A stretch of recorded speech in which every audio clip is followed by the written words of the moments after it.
இல்ல நகைச்சுவை பாக்குறாங்க, உங்களுடைய செயல்பாடுகளை கிண்டல் பண்றாங்க, கேலி பண்றாங்க. திமுக, அதிமுக, விசிக எல்லா கட்சிகளுமே, எங்க இருக்கிற அத்தனை கட்சியின் சார்ந்தவர்களும் விமர்சனம் பண்றாங்க. கட்சியை சார்ந்தவங்களுக்கு ஒரு நிலைப்பாடு இருக்கு, அவங்களுக்கு ஒரு அரசியல் பார்வை இருக்கு, ஒரு சாய்வு நிலை இருக்கு, அப்படிதான் செய்வாங்க. இல்ல சீமானவர்கள் வந்து கல்லிறக்கம் போராட்டம் நடத்தினாங்க, அதை வந்து விமர்சனம் வைக்கிறாங்க. டாஸ்மாகில் இருக்கக்கூடிய சாராயத்துல வந்து 43 விழுக்காட்டுக்கு மேல வந்து ஆல்கஹால் இருக்கு. பழைய சோறு தொடங்கி தாய்ப்பால் வரைக்கும் எல்லாத்துலயும் ஆல்கஹால் உண்டு. அந்த விகிதாச்சாரம் தான் மாறுபடும்.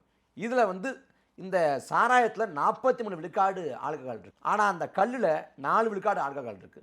அந்த கல் வந்து நொதிச்சு போனா இல்ல புளிச்சு போனா அதிகபட்சம் 14 விழுக்காடு அளவுக்கு வரும். அப்ப இந்த சாராயத்துல எந்த ஊட்டச்சத்தும் இல்லை, எந்த உடலுக்கு நல்லது பயக்கக்கூடிய எந்த சத்துக்களும் இல்லை. ஆனா கல்லுல உடலுக்கு நல்லது பண்ணக்கூடிய எத்தனையோ சத்துக்களும் ஊட்டச்சத்தும் இருக்குது.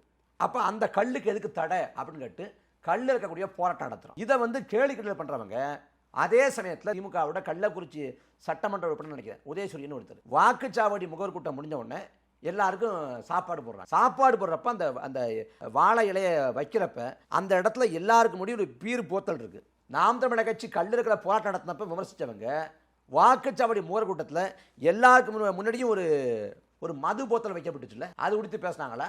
அது பிற்போக்குத்தனம் கண்டிச்சாங்களா? ஆபத்துன்னு எச்சரிச்சாங்களா? இல்லையே. அப்ப அவங்க விமர்சனத்தை அவங்களோட இந்த கேலி கிண்டலை நான் ஏன் பொருட்படுத்தணும்?